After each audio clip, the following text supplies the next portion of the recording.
Dans le bruissement discret d'un Londres ancien, les pierres luisantes des rues semblent encore porter le poids de secrets que nul n'ose murmurer.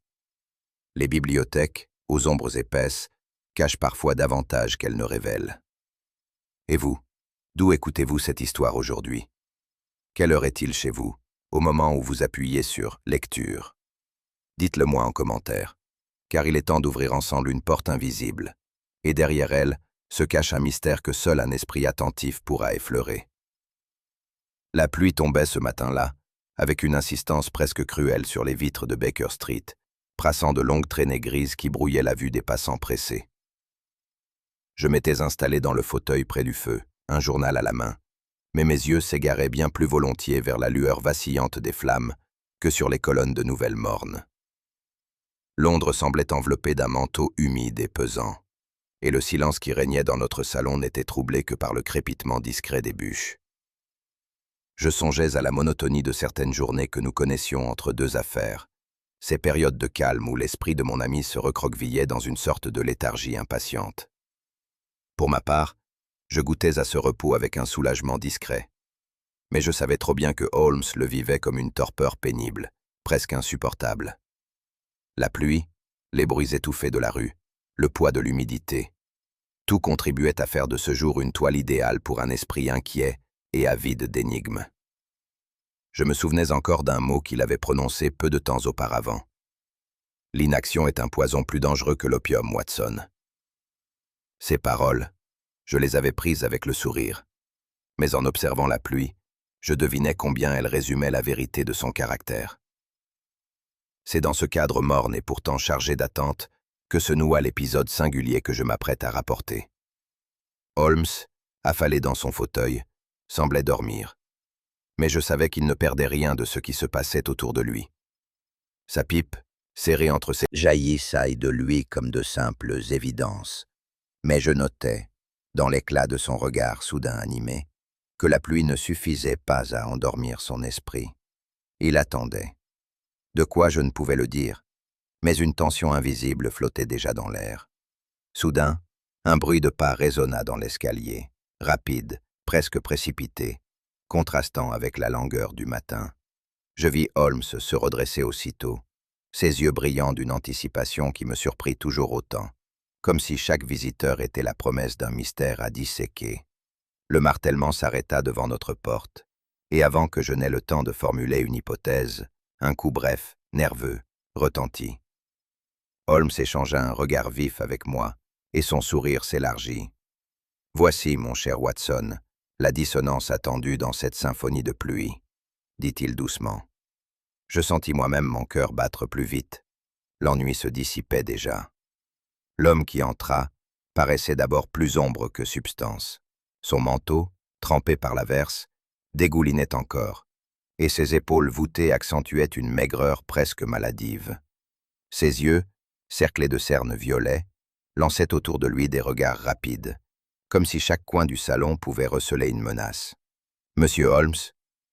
Sa voix tremblait légèrement, et je remarquai qu'il tenait son chapeau serré entre ses doigts fins, les jointures blanchies par la crispation. Il se présenta comme bibliothécaire dans une institution universitaire réputée, et je notai aussitôt, en l'écoutant, combien son discours hésitant trahissait un esprit cultivé mais assiégé par l'angoisse. Ses gestes étaient ceux d'un homme accoutumé à la discrétion, mais à présent incapable de masquer un trouble profond. Je jetai un coup d'œil à Holmes, qui l'examinait déjà avec cette intensité glaciale qui m'impressionnait toujours. Ses paupières demi-closes ne cachaient pas la rapidité de son observation. Je compris, sans qu'un mot fût encore échangé, que notre journée venait de basculer. Lorsque le bibliothécaire se fut un peu ressaisi, il tira de sa poche intérieure un paquet soigneusement enveloppé dans du papier brun. Ses doigts tremblaient au point que je crus un instant qu'il allait le laisser choir. Holmes l'aida à le poser sur la table, et l'homme, après une hésitation, retira lentement les couches de protection. Sous nos yeux apparut un volume ancien, relié de cuir sombre, dont la couverture portait des marques d'usure et d'humidité. Mais ce n'était pas le livre en lui-même qui semblait l'effrayer.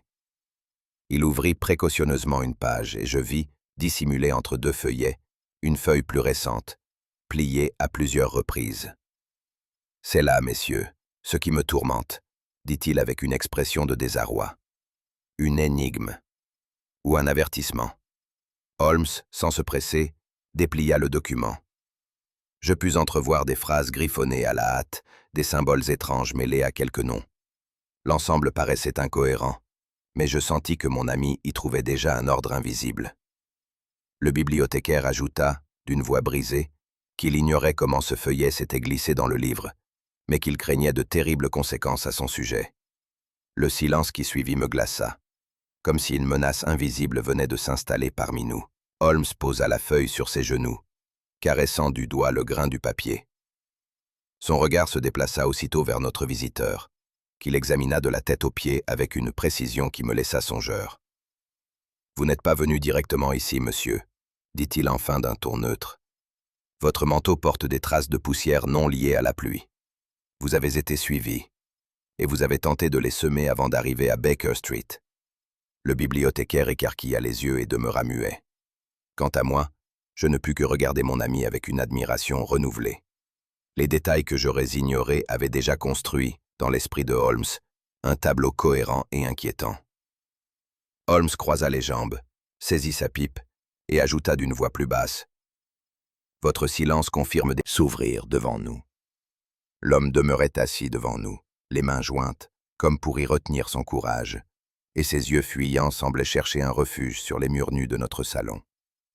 À plusieurs reprises, il porta son mouchoir à son front moite, sans parvenir à chasser la pâleur maladive qui recouvrait ses traits.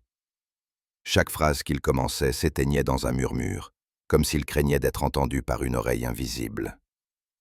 Holmes, impassible, le laissait s'enliser dans ce silence entrecoupé de soupirs, se contentant d'un regard fixe où luisait une étrange patience. Pour ma part, je ressentais une inquiétude presque physique, tant le trouble de cet homme paraissait contagieux. Il était évident que le secret qu'il portait pesait lourdement sur ses épaules depuis plusieurs jours. Lorsqu'enfin il prit une longue inspiration, je crus entendre dans son souffle même le gémissement d'une conscience ébranlée. J'eus l'impression qu'un fardeau allait se déverser dans notre pièce, et que ces mots, une fois prononcés, ne pourraient plus être rappelés. Il nous parla alors de son lieu de travail, une bibliothèque ancienne, adossée au mur vénérable d'une université de Londres dont le nom seul inspire le respect. Sa voix s'affermissait légèrement lorsqu'il évoquait les vastes salles de lecture, les boiseries sombres et les hautes fenêtres où la poussière dansait au soleil. Ces images, qu'il décrivait avec la précision d'un amoureux des livres, conféraient à son récit une profondeur inattendue. Je pouvais presque sentir, en l'écoutant, l'odeur âcre des reliures de cuir et le craquement des marches polies par des générations d'étudiants.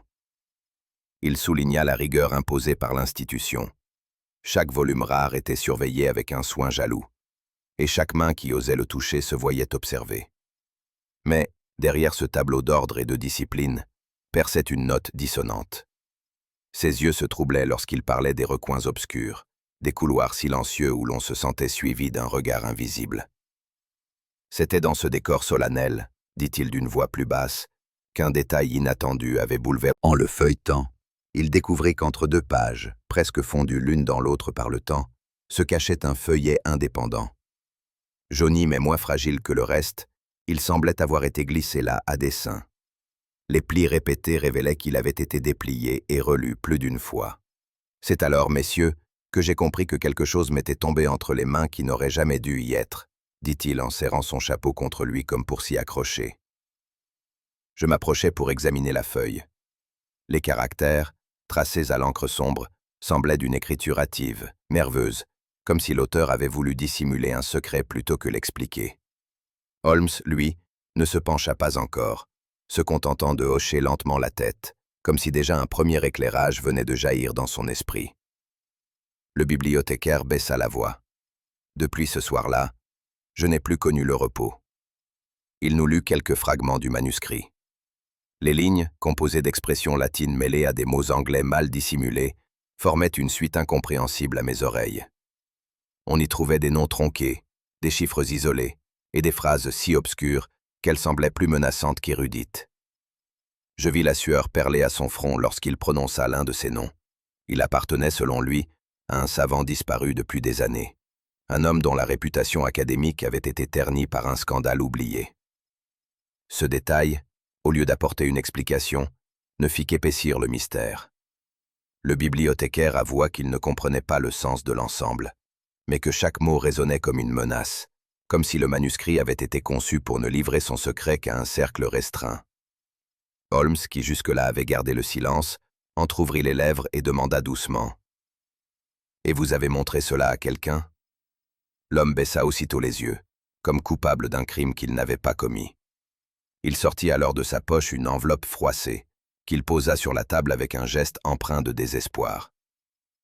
Holmes l'ouvrit et en tira une. Il avait remarqué un détail que je ne percevais pas. Mon ami posa le manuscrit et la lettre côte à côte, son long index parcourant l'un et l'autre comme s'il en comparait chaque trait. Il se pencha si près que la fumée de sa pipe se mêla au papier, et ses yeux brillèrent d'une lueur étrange. « Intéressant, fort intéressant », murmura-t-il, comme pour lui-même. Puis se tournant vers notre visiteur, il ajouta « Vous ne mesurez pas encore la portée de ce que vous avez entre les mains. » Je fus tenté de lui demander quel détail il avait relevé, mais je connaissais assez son caractère pour savoir qu'il n'en dirait rien avant l'heure. Cependant, son attitude avait changé. Son calme indolent faisait place à une tension concentrée, celle que je lui connaissais aux instants où le mystère commençait à céder. Quant au bibliothécaire, il paraissait plus effrayé encore de l'assurance de Holmes que de la lettre elle-même. L'homme ouvrit la bouche, comme pour ajouter une précision, puis se ravisa brusquement. Ses mains tremblaient sur ses genoux, et il détourna le regard, incapable d'affronter celui de Holmes. Mon ami s'adossa au fauteuil, silencieux, et je devinais qu'il laissait mûrir une hypothèse encore fragile. Quant à moi, je ne ressentis qu'un trouble croissant. Une vérité menaçait de surgir, mais restait suspendue dans l'air lourd de notre salon, comme une ombre qui s'étend avant la nuit. Après le récit brisé de notre visiteur, un silence épais se posa dans le salon de Baker Street. Holmes, immobile dans son fauteuil, tenait le manuscrit entre ses mains fines et le contemplait avec une intensité presque inquiétante. Je remarquai que ses yeux, fixés sur la feuille jaunie, semblaient briller d'un éclat particulier, mélange d'amusement et de concentration. Ses lèvres minces esquissaient par instants un sourire imperceptible, comme s'il découvrait déjà un jeu d'esprit savamment dissimulé derrière l'ombre des mots. Je connaissais trop bien cette expression. Elle annonçait que son esprit venait de s'emparer d'un fil invisible que nul autre n'aurait discerné. Pourtant, il ne dit rien, et je sentis la tension croître à chaque seconde. Quant au bibliothécaire, il semblait hésiter entre le soulagement d'avoir confié son secret et l'effroi de voir Holmes pénétrer dans des régions qu'il aurait voulu garder scellées. Je me surpris à retenir mon souffle, comme si nous attendions tous deux un verdict. Holmes se décida enfin à poser le manuscrit sur la table et en examina la matière avec une délicatesse méticuleuse. Il caressa la feuille du bout de l'ongle, puis la fit crisser légèrement entre ses doigts. Un papier d'assez bonne facture, probablement fabriqué dans le nord de l'Angleterre, vers le milieu du siècle, dit-il d'un ton presque distrait. Il approcha ensuite le document de la lumière, et je vis ses yeux scruter la transparence du papier. Remarquez, Watson, la fibre légèrement brisée sur cette marge. Cela ne saurait être l'effet d'un usage récent. Puis, humant presque la feuille, il poursuivit. L'encre, quant à elle, a perdu de son éclat, mais conserve la densité des pigments utilisés il y a une dizaine d'années au moins. Je restais fasciné par la précision avec laquelle il déduisait de simples détails matériels une chronologie précise. Pour moi, ce manuscrit n'était qu'une curiosité inquiétante. Pour lui, c'était déjà une fenêtre ouverte sur son auteur.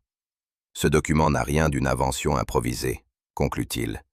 Il a été conçu pour durer, pour se cacher, et non pour disparaître aussitôt. Ces mots résonnèrent comme une promesse d'enquête plus vaste encore. Holmes prit ensuite le temps de parcourir à nouveau les lignes écrites d'une main hâtive. Ses yeux se déplaçaient rapidement, mais je savais que son esprit enregistrait chaque signe avec une précision implacable. « Voyez, Watson », dit-il en effleurant du doigt une série de mots latins. « Cet usage n'est pas celui d'un simple amateur. C'est le travail d'un érudit, peut-être même d'un universitaire rompu aux subtilités. Visiteur. Celui-ci, crispé sur son siège, triturait sans relâche son mouchoir, et ses yeux rouges trahissaient une nuit sans sommeil. Holmes l'observa un moment en silence, et je sentis que cette simple contemplation suffisait déjà à dégager des vérités. « Vous nous cachez quelque chose, monsieur, » dit-il enfin, d'un ton sec mais non dépourvu de gravité. Le bibliothécaire sursauta. Son visage s'empourpra et il balbutia une protestation faible. « Non, non, je vous ai tout dit. » Holmes esquissa un sourire froid. « Vos mains tremblent non de peur mais de culpabilité. Vous savez davantage que ce que vous nous avez confié, et votre silence en est la preuve. » Je ne pus m'empêcher d'intervenir, demandant à Holmes sur quoi elle fondait une affirmation aussi catégorique. Mais il resta énigmatique, se contentant de refermer les yeux quelques secondes, comme pour laisser à ses déductions le temps de se solidifier. Quant à moi, j'étais partagé entre la surprise et une inquiétude sourde devant ce que nous ignorions encore. Holmes reprit le manuscrit et la lettre anonyme, les observant comme deux pièces d'un puzzle destiné à s'emboîter. Après un silence méditatif, il dit « Ce qui me frappe, Watson, c'est la proximité. L'auteur de ces menaces n'est pas un étranger, mais quelqu'un qui connaît intimement les lieux où travaille notre ami. » Le bibliothécaire, blême, leva des yeux effarés. Holmes poursuivit. « Seul un habitué des couloirs de cette bibliothèque pouvait glisser un tel feuillet dans un volume sans éveiller de soupçon. Et seul un homme familier de ses habitudes pouvait déposer cette lettre dans son casier personnel. Je frémis à l'idée que l'ennemi se trouvait si proche. « Vous voulez dire un collègue ?» demandai-je. Holmes haussa imperceptiblement les épaules. « Je dis que nous avons affaire à une main invisible qui fréquente le même sanctuaire du savoir, un spectre bien plus tangible qu'il n'y paraît. » Je vis le bibliothécaire se tordre les doigts avec désespoir. Holmes, lui, paraissait déjà avoir déplacé la partie sur un nouvel échiquier. Je dois avouer ici que je peinais à suivre le fil de mon ami. Ses conclusions semblaient jaillir d'indices que mes yeux n'avaient pas même remarqués. Pour moi, le manuscrit restait une énigme impénétrable, la lettre un avertissement glaçant, et notre visiteur un pauvre homme accablé. Comment Holmes pouvait-il déjà soupçonner des complicités, des réseaux d'habitudes et des logiques cachées? Je m'efforçais de reconstituer son raisonnement, mais plus je tentais d'imiter son esprit, plus la distance me paraissait immense. C'était comme regarder une horloge dont je voyais tourner les aiguilles, sans jamais comprendre le mécanisme caché. Pourtant, je sentais confusément qu'il touchait juste. Sa manière d'interroger les ombres et d'y trouver de la substance avait quelque chose de surhumain. Je demeurais donc en retrait, oscillant entre admiration et perplexité, persuadé que la lumière viendrait en son temps. Holmes, lui, ne dit rien de plus, et je compris que son silence était déjà une promesse. Le mystère n'était qu'à son prélude. Le soir venu, nous quittâmes Baker Street, enveloppés par un brouillard qui s'épaississait à mesure que nous approchions du cœur de Londres. La pluie, fine et persistante, semblait s'acharner sur les pavés, brouillant les reflets des réverbères et transformant la ville en un tableau mouvant d'ombres et de lueurs. Holmes marchait d'un pas vif, son col relevé, l'esprit tendu vers une pensée qu'il gardait pour lui seul. Quant à moi, je peinais à suivre son allure, le froid pénétrant mes os et alimentant un malaise que je ne pouvais expliquer.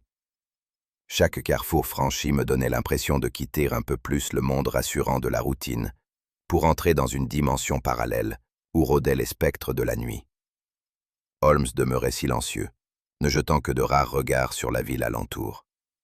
Son profil, éclairé par instants par la lumière des becs de gaz, me parut d'une gravité presque inquiétante. « Nous approchons, Watson, » dit-il simplement, et ces mots suffirent à alourdir encore le poids de mes pressentiments. La silhouette massive de la bibliothèque projetant des ombres vacillantes sur les murs. Holmes semblait animé d'une ardeur intérieure qui contrastait avec l'air morne du fonctionnaire. Pour ma part, je sentais croître cette étrange sensation d'entrer non pas dans un bâtiment, mais dans une énigme close sur elle-même. Nous pénétrâmes enfin dans la vaste salle de lecture, dont les rayonnages s'étendaient à perte de vue. L'odeur âcre du papier ancien flottait dans l'air, mêlée à celle plus subtile de la cire des chandeliers éteints. Les milliers de volumes, serrés les uns contre les autres, semblaient sommeiller dans une paix sépulcrale. Pourtant, Je ne pus me défaire de l'impression qu'il nous observait, ses livres muets, comme des témoins muets d'un secret jalousement gardé. Le silence n'était troublé que par nos pas feutrés et le froissement discret de nos vêtements. Je me surpris à retenir ma respiration, comme si j'avais craint de réveiller une conscience endormie. Holmes, lui, avançait avec assurance, effleurant parfois du bout des doigts les reliures poussiéreuses, tel un prêtre passant devant un autel. Ses yeux fouillaient déjà l'obscurité à la recherche d'un signe que moi, je n'aurais jamais su deviner. Nous arrivâmes devant une porte latérale, discrète, presque dissimulée dans l'ombre d'une encoignure. Holmes s'accroupit aussitôt et effleura la serrure de ses doigts experts. La lampe du gardien fit jaillir un éclat métallique, révélant le métal tordu. « Fraîchement forcé », déclara-t-il avec une assurance glaciale. « L'intrus n'a pas usé d'une clé, mais d'un instrument grossier. Voyez ces entailles encore nettes. » Je me penchai, mais tout ce que je voyais, c'était une serrure abîmée, semblable à mille autres.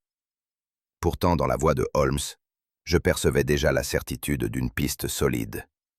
Il poussa la porte du pied, et nous pénétrâmes dans une réserve peu fréquentée. L'air y était plus lourd, chargé de poussière et d'humidité, et des piles de volumes oubliés s'entassaient sans ordre apparent. Le sol lui-même portait des traces récentes. À peine avions-nous franchi le seuil que Holmes s'arrêta net, ses yeux attirés par un éclat discret sur le sol. Il se pencha, ramassa un objet minuscule et le présenta à la lueur vacillante de la lanterne. C'était une plume d'écriture, cassée en son milieu. L'extrémité portait encore des traces d'encre noire, épaissies par le temps, et une minuscule tache rougeâtre séchée qui n'était rien d'autre que du sang.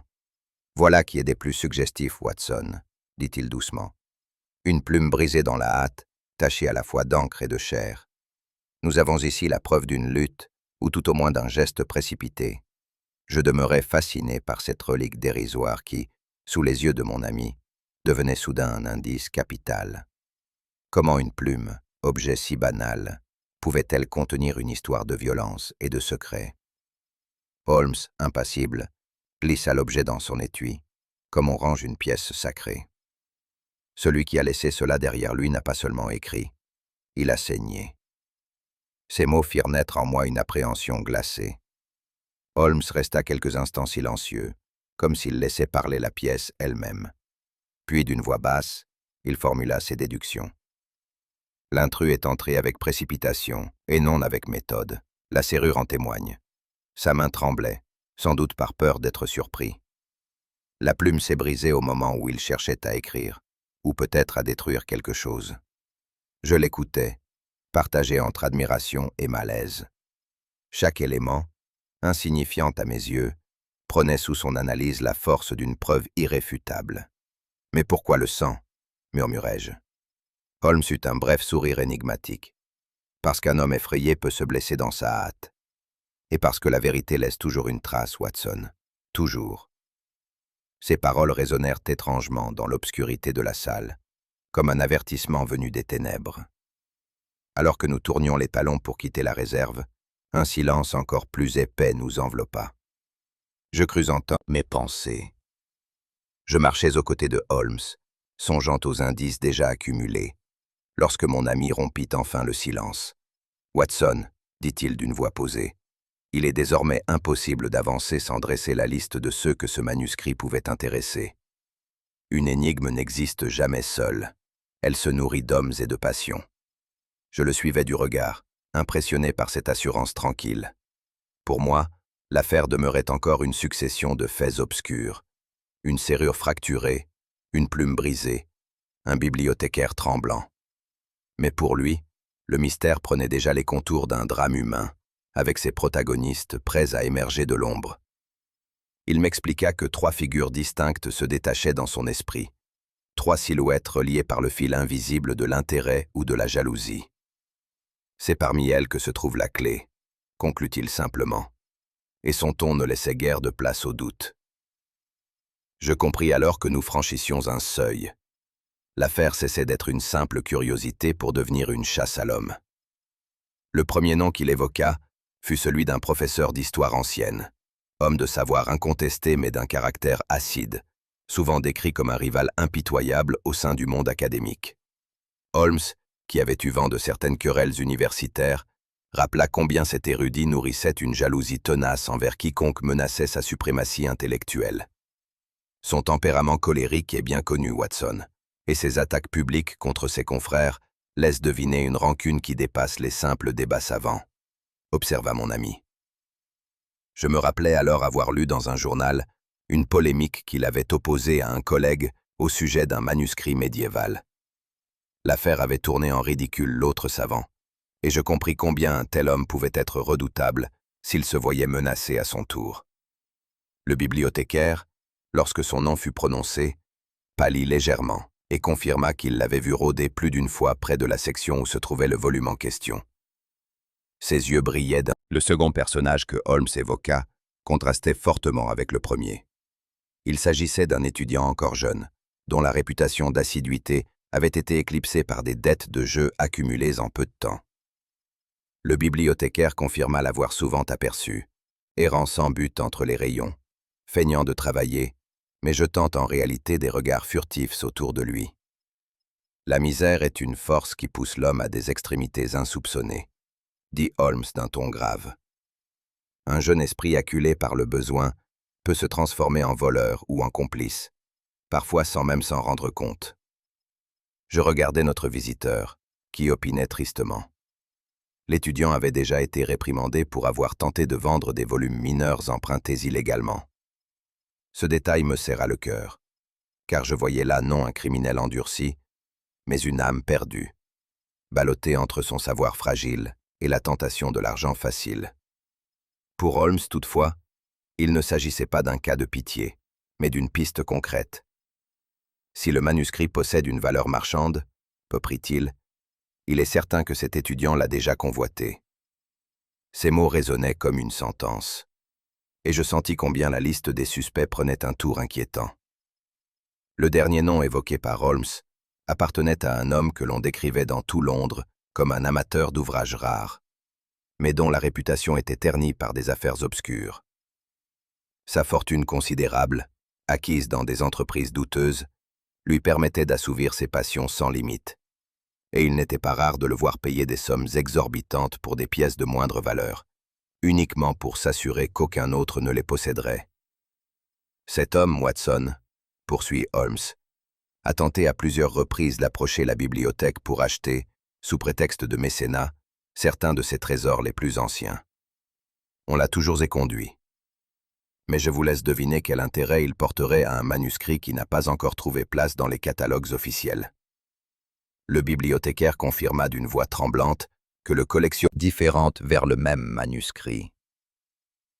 Il parlait avec la précision d'un chirurgien, disséquant chaque caractère pour en montrer les contradictions.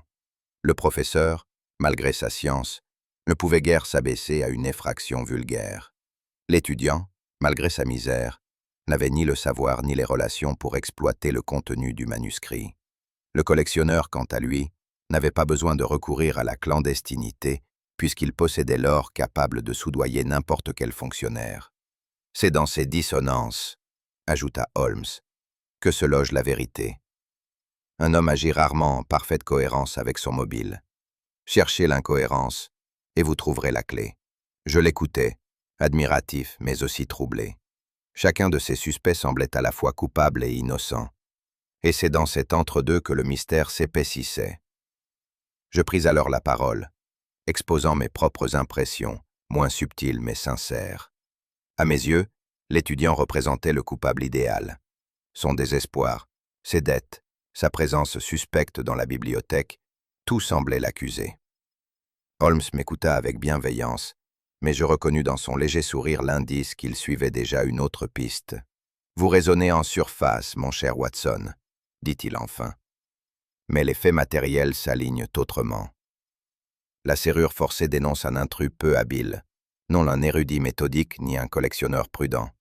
La plume brisée, tachée de sang, trahit une main nerveuse, pas une jeunesse imprudente. Je sentis que son échiquier se dessinait, où les indices matériels et les comportements humains commençaient à coïncider. Et dans ce jeu d'ombre, je savais déjà que je serais toujours une pièce en retard sur lui. Holmes se leva alors, saisissant sa canne avec une détermination tranquille. « Nous avons 3 suspects, Watson, et un manuscrit au cœur des convoitises. » Le moment est venu de provoquer une réaction. Je l'interrogeai du regard, mais il ne daigna pas éclairer davantage son intention. Tout ce qu'il ajouta, d'une voix basse, fut « Il sut. » Durant les jours qui suivirent, les indices accumulés semblaient converger tous vers la même figure, celle du collectionneur. La serrure forcée, la plume tachée de sang, l'avidité qu'on lui prêtait, tout s'agençait en une mosaïque qui, pour mon esprit de médecin rationnel, ne laissait guère de place au doute. Même le bibliothécaire, encore troublé par ses propres découvertes, affirma d'une voix tremblante qu'il avait aperçu cet homme rôdant à proximité des salles interdites. Je consignai ces faits dans mes notes, les relisant avec la conviction de tenir là la vérité. Holmes, quant à lui, écoutait mes résumés sans m'interrompre, le visage impassible, comme s'il observait un insecte sous une loupe. Cette réserve me surprenait, car il me semblait que les preuves parlaient d'elles-mêmes. « Voyez, Holmes, lui dis-je un soir, tout concourt à l'accusé. Sa fortune, son intérêt maladif pour les livres rares, ses apparitions suspectes. N'est-ce pas suffisant pour clore l'affaire ?» Il se contenta de hausser légèrement les épaules et de murmurer « Suffisant pour l'esprit pressé, Watson, mais non pour la vérité. » Ces mots éveillèrent en moi une inquiétude sourde, comme si je craignais que la certitude que j'entrevoyais ne fût qu'un mirage. Le lendemain, Holmes me fit part de plusieurs témoignages recueillis par des contacts discrets. Tous dessinaient du collectionneur l'image d'un homme dont la passion pour les ouvrages anciens confinait à l'obsession. On évoquait des transactions menées dans l'ombre, des acquisitions douteuses, et même des pressions exercées sur des héritiers démunis pour leur arracher des bibliothèques entières à vil prix. Je fus frappé par la régularité de ces récits. Chacun contenait une nuance de scandale, une rumeur de corruption, comme si cet homme traînait derrière lui une traînée de soupçons. Pourtant, rien de ces accusations n'avait jamais abouti devant la justice. Sa fortune, son influence, son habileté à dissimuler ses traces l'avaient toujours sauvé. À mes yeux, ces éléments ajoutaient encore au poids de son accusation, inspiraient la crainte plutôt que le respect. L'homme nous accueillit avec une politesse étudiée, son visage marqué par des traits sévères et une moustache taillée avec soin. « Messieurs, dit-il d'une voix mesurée, j'ai appris que vous enquêtiez sur un manuscrit d'importance. Sachez que je n'ai rien à cacher. » Sa déclaration, prononcée dès les premiers instants, me parut suspecte, comme si elle précédait une défense préméditée. Holmes, impassible, l'écoutait avec une attention glaciale. Moi, je ne pouvais m'empêcher de sentir que nous entrions dans le repère d'un homme dont la richesse servait de paravent à des intrigues obscures. Nous prîmes place dans un salon où s'entassaient les trophées de sa passion. Holmes, avec une douceur étudiée, commença à interroger notre hôte sur ses visites récentes à la bibliothèque, sur ses contacts avec le bibliothécaire et sur son intérêt pour les manuscrits anciens. À chacune de ces questions, le collectionneur répondit avec une aisance déconcertante. Ses phrases étaient précises, ordonnées, presque trop limpides. Il citait des dates, des témoins, des justificatifs. Chaque détail venait dissiper une accusation possible, comme s'il avait préparé d'avance son plaidoyer. Je fus d'abord impressionné par cette clarté, mais un malaise m'envahit peu à peu. Trop de netteté, trop d'exactitude. On aurait dit un discours appris par cœur, conçu pour désarmer toute enquête. Je jetai un regard à Holmes, mais son visage demeurait impénétrable. Je compris alors que, pour lui, ces réponses n'étaient pas une preuve d'innocence, mais un indice en soi. Car dans les affaires humaines, les vérités sincères s'expriment rarement avec une perfection mécanique. Lorsque nous quittâmes le salon pour parcourir une partie de la bibliothèque privée du collectionneur, je m'attendais à entendre Holmes exprimer enfin ses soupçons. Mais à ma grande surprise, il demeura silencieux, observant chaque objet, chaque détail, comme absorbé par un calcul invisible. Je crus y voir la preuve qu'il était impressionné par les explications données. Plus tard, sur le chemin du retour, il rompit enfin son mutisme. « Watson, dit-il, n'avez-vous pas remarqué que ces réponses, si précises soient-elles, contiennent une faille minime ? Je le regardais, interloqué. Une contradiction si subtile qu'elle ne peut échapper qu'à un œil habitué. L'homme affirma ne s'être pas rendu à la bibliothèque depuis 3 semaines. Et pourtant, il cita spontanément le titre exact du volume consulté par le bibliothécaire il y a 10 jours. Ces paroles me glacèrent, car dans ce détail apparemment insignifiant se cachait peut-être la clé de l'affaire. Lorsque nous quittâmes la demeure, la nuit tombait déjà, et le vent froid balayait les allées désertes. Je me sentais soulagé, presque convaincu que l'affaire touchait à son terme. Les indices, les rumeurs, la contradiction relevée par Holmes, tout semblait converger vers le collectionneur. Nous avons désormais de quoi le confondre, dis-je avec assurance. Holmes, marchant à mes côtés, resta muet un moment, puis secoua lentement la tête. Non, Watson. Nous avons de quoi l'accuser, certes, mais non de quoi atteindre la vérité. Son ton, empreint de gravité, fit naître en moi une confusion profonde. Pourquoi refusait-il de conclure alors que tout, à mes yeux, était limpide? Je tentai de l'interroger davantage, mais il se contenta de dire « La vérité est une toile fragile.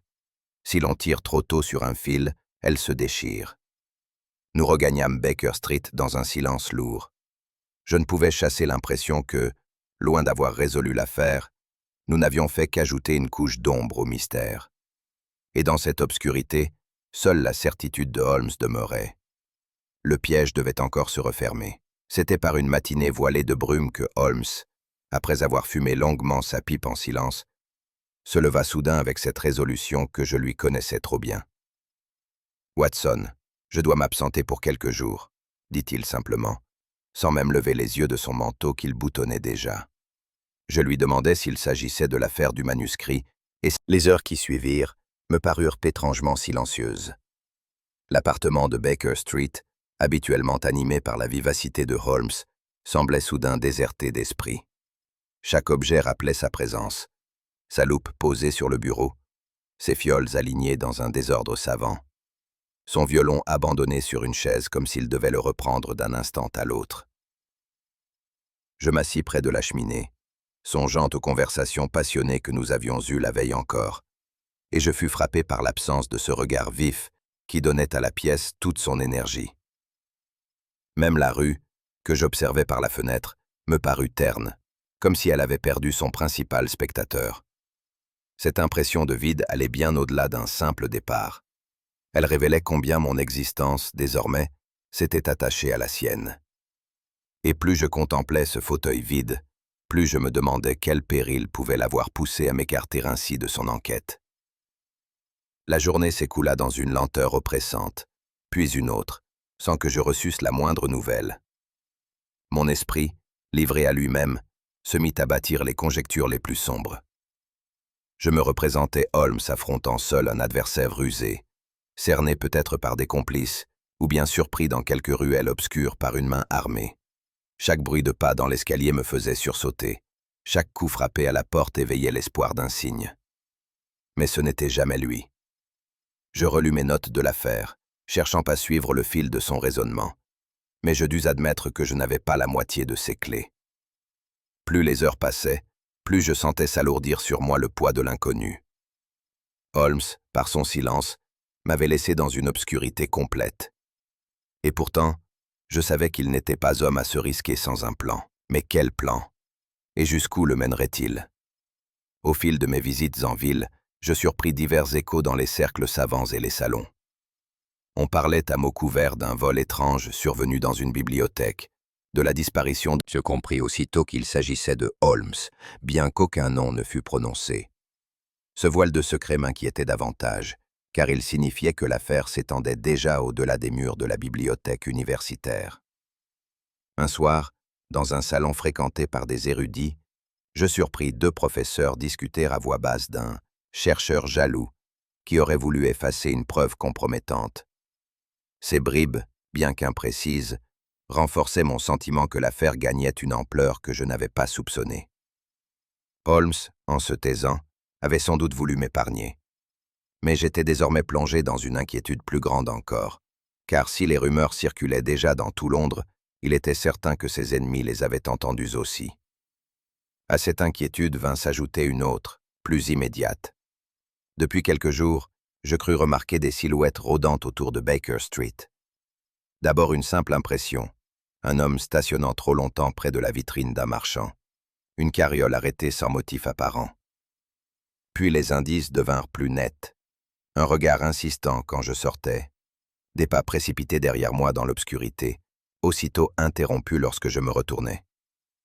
Je tentais d'abord de me persuader qu'il ne s'agissait que de mon imagination, nourrie par l'absence de mon ami.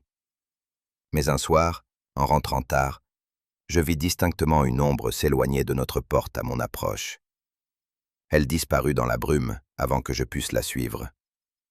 Ce manège se répéta 2 ou 3 fois, au point que je n'osais plus quitter l'appartement sans un malaise profond. Était-ce moi qu'on surveillait, ou Holmes en son absence? Je commençais à craindre que l'affaire du manuscrit n'ait éveillé des forces souterraines, prêtes à tout pour faire taire quiconque en approchait la vérité. Et chaque soir, en écoutant le craquement du bois dans la cheminée, je me demandais si une main hostile ne guettait pas derrière la porte. Un matin, enfin, alors que l'angoisse m'oppressait plus que jamais, la logeuse me remit une enveloppe tachée, aussi que, malgré toute ma fidélité, je devais respecter son injonction. La journée me parut interminable. Chaque son de la rue éveillait mon attente, et tandis que je serrais la lettre dans ma poche, je ne pus m'empêcher de me demander si ces mots n'étaient pas peut-être son dernier signe de vie. C'était un soir froid et humide, le vent chassant la pluie fine contre les vitres, lorsque la porte s'ouvrit brusquement et que je vis paraître Holmes. Sa silhouette, voûtée par la fatigue, mais illuminée d'un éclat singulier dans le regard, me fit tressaillir. Plusieurs jours s'étaient écoulés sans la moindre nouvelle, et je crus d'abord à une apparition de mon imagination tourmentée. Il entra, ôta son manteau trempé et jeta son chapeau sur la table, comme s'il n'avait quitté la maison qu'1 heure plus tôt. Pourtant, ses traits tirés, ses lèvres pâles et son regard fiévreux trahissaient l'épuisement. Je m'élançai vers lui, mais il m'arrêta d'un geste impatient. « Pas maintenant, Watson. Donnez-moi seulement 1/4 d'heure et une pipe. » Je le contemplais s'affaler dans son fauteuil habituel, son corps semblant céder sous le poids de l'effort accompli. Mais malgré cette lassitude visible, il émanait de lui une énergie contenue, un feu intérieur qui n'attendait que l'instant opportun pour jaillir. Je compris aussitôt qu'il avait avancé d'un pas décisif dans l'affaire, et que ce retour, loin d'être une conclusion, annonçait au contraire un nouveau chapitre du mystère. Lorsque Holmes retira ses gants, je remarquai sur ses mains de fines égratignures, certaines encore rougies. Son poignet gauche portait la marque d'une torsion récente, et son épaule semblait douloureuse lorsqu'il se penchait pour tisonner le feu. J'osais lui demander où il s'était aventuré et quel danger il avait affronté, mais il se contenta de souffler un nuage de fumée bleutée, détournant les yeux. Ce silence me pesa davantage que des aveux, car je le connaissais trop bien pour ignorer qu'il avait traversé une épreuve périlleuse. Tout, dans son attitude, respirait le secret. Une vie. « Watson, dit-il enfin, certains chemins doivent être foulés seuls. Vous comprendrez bientôt pourquoi. » Ces mots, jetés comme une énigme, n'éteignirent pas mon inquiétude, mais confirmèrent qu'il avait franchi un seuil que je ne pouvais qu'entrevoir. Je sentis alors que les heures à venir ne seraient qu'un prélude à une vérité plus redoutable encore que les épreuves qu'il venait de traverser. Une fois restauré par un peu de repos et de tabac, Holmes consentit à me livrer quelques fragments de ce qu'il avait découvert. Il parlait par éclats, comme s'il ne voulait pas livrer le tableau complet, préférant me laisser dans l'incertitude. Il évoqua des rendez-vous nocturnes dans des tavernes obscures, des conversations volées à demi-mot, et des visages croisés dans l'ombre des quais. De ces paroles émergeait l'idée d'un réseau invisible, tissé autour du manuscrit comme une toile autour de sa proie. Ce document, Watson, n'est pas seulement un objet de savoir. Il est le miroir d'une rivalité ancienne, d'un secret que certains veulent à tout prix effacer, dit-il, ses yeux brillants d'une flamme que j'avais rarement vue. Je brûlais d'interroger davantage, mais il se referma aussitôt, comme s'il avait déjà trop dit. « Patience, ajouta-t-il, car la vérité ne se révèle jamais d'un seul coup, mais par degrés. » Je compris alors que ce qu'il taisait pesait davantage encore que ce qu'il confiait, et qu'il me faudrait attendre pour saisir la pleine portée de ses découvertes. Au matin du lendemain, Holmes reprit son allure habituelle, quoique ses traits demeurassent marqués par la fatigue. Il s'installa à son bureau, prit une feuille de papier et rédigea rapidement une note qu'il remit au commissionnaire. « Faites-la parvenir au bibliothécaire », dit-il simplement. Je demandai s'il comptait se rendre de nouveau sur place, mais il secoua la tête. « Non, Watson. Cette fois, c'est lui qui viendra à nous. » Son ton ne souffrait pas de réplique. Je perçus dans ses gestes l'assurance d'un homme qui avait préparé le terrain et attendait désormais que sa proie franchisse le seuil de sa tanière. Le reste dire et certains faits établis. Le bibliothécaire tenta d'éluder, de se défendre, mais chaque mot semblait l'enfoncer davantage dans la nasse invisible que Holmes tissait autour de lui. Pourtant, Holmes ne haussa jamais le ton. Il posait ses questions avec la froideur d'un scalpel, laissant les silences peser plus que les répliques.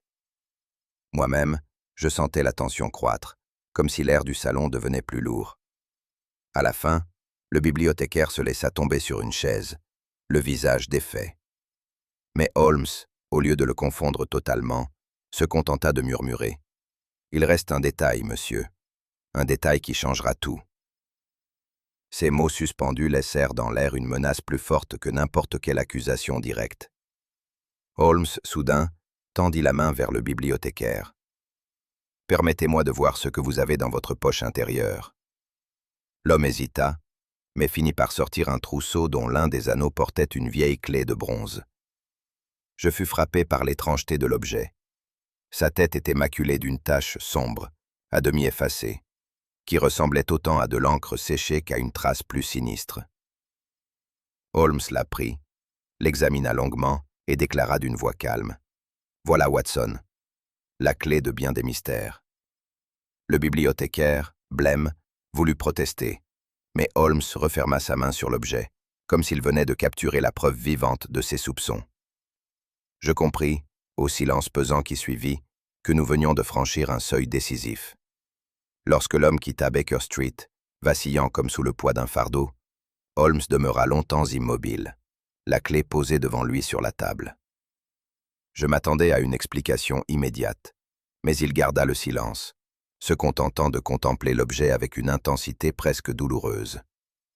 Enfin, il déclara « Le moment approche, mais tu n'es pas encore mûr. » Et il se replongea dans son fauteuil, tirant une bouffée de sa pipe. Je le regardais, partagé entre impatience et admiration.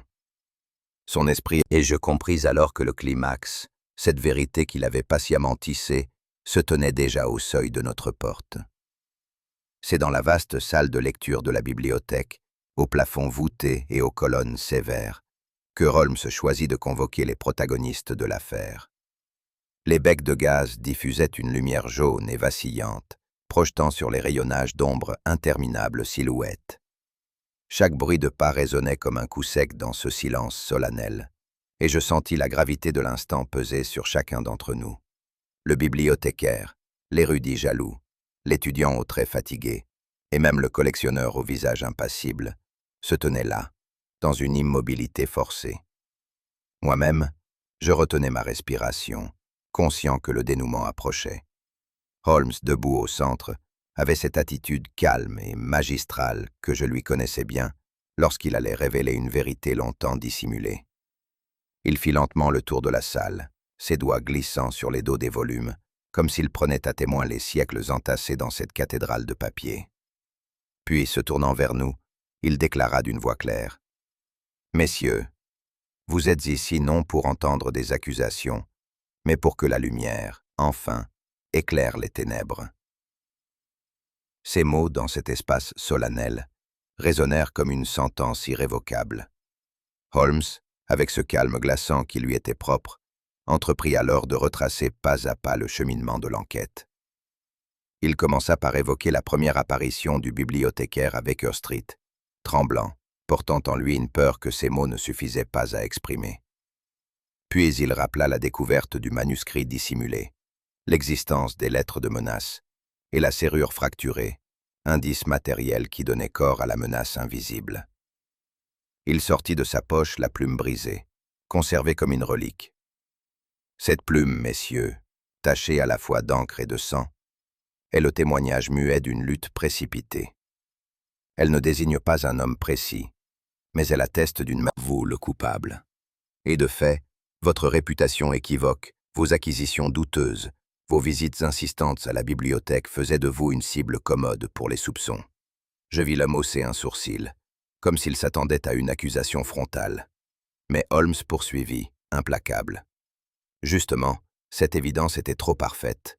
On ne force pas une serrure avec maladresse lorsqu'on a les moyens de soudoyer un gardien. On ne laisse pas derrière soi une plume cassée et tachée de sang lorsqu'on peut agir par intermédiaire. Non, votre rôle dans cette affaire, monsieur, n'était pas celui du coupable, mais celui de l'écran commode, du leurre. Un murmure parcourut la salle. Moi-même, je sentis ma certitude vaciller. Holmes avait raison. Pourquoi un homme si puissant, habitué à obtenir ce qu'il voulait par l'argent, se serait-il compromis dans une effraction grossière? Le collectionneur, impassible, inclina légèrement la tête, comme s'il reconnaissait la logique de l'argument, tout en se tenant prudemment à distance de toute émotion. Holmes se tourna ensuite vers le jeune étudiant, pâle, les mains crispées sur son chapeau. « Quant à vous, mon garçon, la pauvreté vous accable, et votre réputation de dette malheureuse vous a placé au centre des soupçons. Mais réfléchissons. Aviez-vous seulement l'accès aux réserves interdites? Possédiez-vous la connaissance des écritures anciennes pour comprendre l'importance de ce manuscrit? Non. Vous auriez pu voler un volume pour le revendre à vil prix, certes, mais vous n'auriez su distinguer un texte rare d'un banal traité. Le visage du jeune homme s'illumina d'un soulagement mêlé de larmes contenues. Holmes ajouta, avec une bienveillance rare, « Ce n'est pas dans la misère qu'il faut chercher la main de ce crime, mais dans une passion plus dévorante encore que la faim, la jalousie intellectuelle. » Ces mots firent naître en moi un frisson, car je compris aussitôt vers qui s'orientait désormais la logique de Holmes, et dans ce silence tendu, tous les regards se tournèrent lentement vers l'érudit jaloux, dont les yeux se baissèrent un instant, comme s'il venait de pressentir le verdict imminent. Holmes se tourna enfin vers le professeur, dont la figure sévère paraissait soudain traversée par une crispation qu'il ne pouvait masquer. « Monsieur, » dit mon ami d'un ton calme, « votre érudition est incontestable, tout comme vos rivalités anciennes avec nombre de vos confrères. Ce manuscrit, loin d'être un simple objet de curiosité, contenait une vérité que vous redoutiez plus que tout, une correction de vos travaux, une note marginale qui mettait à mal votre réputation patiemment construite. » Je vis l'homme sursauter et passer une main tremblante sur son front. Ses yeux, fuyants, se posaient tantôt sur le sol, tantôt sur Holmes, comme s'il cherchait une échappatoire. Holmes poursuivit, implacable. « Vous avez nourri depuis des années une jalousie amère, une rancune contre ceux qui auraient pu découvrir vos erreurs. Lorsque le bibliothécaire, sans malice, vint à vous parler du manuscrit, vous comprîtes aussitôt le danger. Un silence pesant s'abattit dans la salle. Même le souffle du gaz semblait retenir sa lueur. Le professeur remua les lèvres sans émettre de son, tel un homme pris au piège de ses propres contradictions. Et je compris, à ce moment précis, que la vérité, longtemps pressentie, s'approchait enfin de sa révélation. Holmes sortit alors de sa poche la plume brisée qu'il avait conservée avec soin. La tenant entre deux doigts, il la fit miroiter à la lumière vacillante. Cette plume, tachée d'encre et d'une goutte de sang, vous trahit plus sûrement que 1000 témoignages, monsieur. Un murmure parcourut l'assemblée. Le professeur pâlit, mais demeura figé, incapable de réagir. Holmes, d'un geste précis, déposa la plume sur la table. Elle provient de votre bureau, dans votre cabinet d'études. L'alliage de la monture, le grain particulier de la plume d'oie, la teinte de l'encre, tout concorde. Seul vous, parmi les suspects, pouviez en posséder une semblable. Je me rappelais aussitôt la réserve de plumes qu'il exhibait fièrement lors d'un colloque universitaire, comme si chacun l'accablant davantage que les mots. Enfin, brisé par la logique implacable, l'homme baissa la tête. « Oui, » dit-il d'une voix sourde, « j'ai voulu détruire ce manuscrit. Il portait l'ombre d'une vérité capable de réduire à néant mes années de travail, d'exposer mes fautes, de ternir mon nom. » Il ajouta, presque avec rage, « Plutôt que de voir ma vie intellectuelle ruinée, j'ai préféré le silence, quitte à employer des moyens que je n'aurais jamais cru miens. » Cette confession, arrachée comme une plaie ouverte, glaça l'assemblée. J'en ressentis moi-même un malaise profond, songeant à la déchéance morale d'un homme prêt à sacrifier tout à son orgueil académique. À ces mots, un silence de plomb s'abattit. Le bibliothécaire, livide, recula d'un pas comme s'il craignait d'être souillé par la proximité du criminel. Le jeune étudiant, quant à lui, écarquilla les yeux d'incrédulité, son innocence confirmée mais son esprit bouleversé par le spectacle de la ruine d'un maître. Quant au collectionneur, il demeura impassible, mais je crus discerner dans ses traits une ironie froide, comme celle d'un spectateur qui se délecte du naufrage d'autrui. Holmes, d'une voix ferme, conclut. Voici la vérité, telle qu'elle s'impose, non par conjecture, mais par preuve. Que chacun ici se souvienne qu'aucun secret, si profondément enfoui soit-il, n'échappe indéfiniment à la lumière. Ces paroles résonnèrent dans la salle plongée dans la pénombre. Je sentis un frisson parcourir mon échine. C'était le poids terrible de la vérité dévoilée, qui, en tombant, écrasait non seulement le coupable, mais aussi le fragile édifice de confiance qui unit le monde des érudits. Lorsque la confession du savant se fut éteinte dans l'air saturé de gaz, un silence pesant envahit la salle de lecture. Chacun, encore figé par l'éclat de la vérité révélée, semblait craindre de troubler l'équilibre fragile qui venait de se former.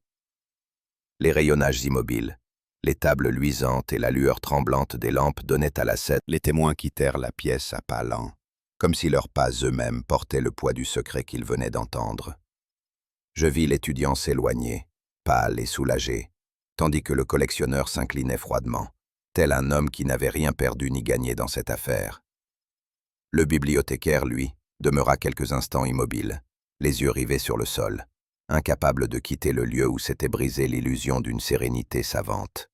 Holmes, fidèle à lui-même, rangea méthodiquement les papiers, sans prononcer un mot de plus. Je l'observais longuement, admirant sa capacité à imposer l'ordre dans le chaos le plus troublant. Pourtant, au fond de moi, une sensation persistait, celle d'avoir assisté non seulement à la chute d'un homme, mais aussi à la révélation du gouffre moral où la science peut précipiter ceux qui en font leur unique flambeau. Lorsque je retrouvai le bibliothécaire dans le couloir, son manteau chiffonné et ses traits défaits le rendaient méconnaissable. Il me prit à part, d'une voix basse et tremblante. « Docteur, dit-il, je n'aurais jamais imaginé que ma charge paisible pût me mener au cœur d'un tel drame. Je me sens honteux d'avoir été l'instrument, fût-ce passif, d'un secret si dangereux. » Je tentai de le rassurer, lui rappelant que son courage d'avoir parlé avait permis de déjouer une machination plus sombre encore. Mais il secoua la tête. « Vous ne comprenez pas, poursuivit-il. Ces livres, que je considérais comme des gardiens incorruptibles de la vérité, ont été les témoins muets d'une jalousie meurtrière. Désormais, chaque rayon de ma bibliothèque me rappellera non la sagesse, mais la trahison. » Ces mots me frappèrent par leur sincérité douloureuse. Je compris alors que cet homme, simple serviteur du savoir, porterait à jamais le fardeau d'avoir vu de trop près ce que les érudits dissimulent derrière leur érudition. En le quittant, je sentis que son regard restait voilé, comme si le poids d'une ombre indélébile venait de s'installer en lui. En regagnant Baker Street, je méditais l'angle plus terrible encore d'ambition, car elle menaçait non seulement la vie d'un homme, mais aussi la mémoire d'un savoir patiemment transmis. Je compris alors que le monde de l'esprit n'est pas épargné par les ombres, et que la lumière de la connaissance attire parfois les ténèbres les plus profondes. Cette révélation m'emplissait d'un malaise persistant, comme si les rayons de toute bibliothèque cachaient désormais une rivalité silencieuse. Holmes, voyant mon trouble, me dit d'un ton posé « Vous êtes médecin, Watson, et vous savez combien le corps est vulnérable. Eh bien, la vérité, même consignée dans un manuscrit ancien, l'est davantage encore. Une seule main jalouse suffit à l'effacer, une seule rature à la défigurer. » Ces paroles résonnèrent en moi avec une clarté saisissante. Nous avons tendance à croire que les livres protègent la vérité comme des coffres inviolables. Mais ce soir-là, j'avais appris que l'encre, la reliure et le parchemin ne sont que des gardiens fragiles. Il suffit d'une volonté malveillante pour que des siècles de mémoire disparaissent à jamais. Holmes poursuivit. « Voyez, mon cher ami, combien il est aisé de détruire et combien il est ardu de reconstruire. La science avance pas à pas, mais la jalousie accomplit sa besogne en un seul geste. Je demeurais silencieux, frappé par l'évidence. Si un seul érudit, poussé par l'orgueil, pouvait menacer l'héritage collectif de l'humanité, combien d'autres vérités perdues dormaient déjà dans l'oubli? La pensée me glaça. Dans les jours qui suivirent, je revis à plusieurs reprises le bibliothécaire. Son attitude m'avait plus rien de la nervosité fébrile de nos premiers entretiens. Elle avait laissé place à une lassitude profonde, celle d'un homme ayant entrevu un abîme qu'il n'avait pas cherché. « J'aurais préféré ne rien découvrir, docteur », me confia-t-il un soir. À présent, chaque fois que je franchis la salle de lecture, j'entends l'écho de cette confession. Et je me demande si les livres ne portent pas en eux une malédiction que nous ignorons. Je tentais encore de lui rappeler que Holmes avait mis au jour la vérité, qu'il avait été sauvé d'un danger réel. Mais ses yeux demeuraient voilés d'une tristesse qu'aucun raisonnement ne pouvait dissiper. Je compris qu'il resterait marqué par cette affaire, condamné à porter le souvenir d'une énigme qui, même élucidée, laisserait toujours une part d'ombre. Il n'était ni coupable ni victime, mais un témoin brisé, prisonnier d'une mémoire qu'il n'avait pas choisie. Cette solitude me frappa plus que la chute du savant jaloux, car elle révélait le prix silencieux que paient ceux qui approchent trop près du secret. Un soir, alors que nous partagions le thé à Baker Street, je hasardai « Holmes, croyez-vous que cette affaire s'oubliera ?» Mon ami, qui tirait lentement sur sa pipe, répondit d'une voix grave. « Non, Watson. Les bibliothèques se reconstruisent, les volumes se recopient, mais la mémoire humaine est plus fragile encore. Elle se tord, elle s'efface, elle se déforme sous le poids du temps. » Il ajouta, « Le manuscrit en question n'était qu'un support. Ce qui a failli disparaître, ce n'est pas un texte, mais la confiance que nous accordons au savoir. C'est là une perte bien plus redoutable. » Ces paroles, sobres et mesurées, me touchèrent profondément. Je songeais alors que la véritable énigme ne résidait pas seulement dans la plume brisée ou la serrure fracturée, mais dans la lutte silencieuse entre mémoire et oubli. Holmes, par sa lucidité, venait de replacer le drame dans une perspective plus vaste, presque universelle. En refermant ce récit, je sens peser sur moi une mélancolie que nul temps n'effacera. Nous croyons naïvement que la vérité se conserve intacte dans les pages jaunies d'un manuscrit, comme une fleur séchée entre deux feuillets. Mais elle se fane, se corrompt, et parfois s'éteint sous la main d'un homme qui préfère l'orgueil au savoir. Je revois encore la salle de lecture, les visages tendus et le frisson qui suivit l'aveu. Ce n'était pas seulement l'effondrement d'un savant, qu'un fragment arraché à une ombre plus vaste. Et vous, pensez-vous que le manuscrit livrait réellement tout son secret, ou qu'il reste encore une énigme enfouie entre ces lignes effacées? Dites-le moi en commentaire. Si cette histoire vous a troublé autant qu'elle m'a hanté, laissez un signe. Aimez ce récit. Partagez-le à ceux qui chérissent le mystère. Écrivez vos impressions. Et abonnez-vous pour suivre encore d'autres ombres que seule la lumière de la raison ose dévoiler.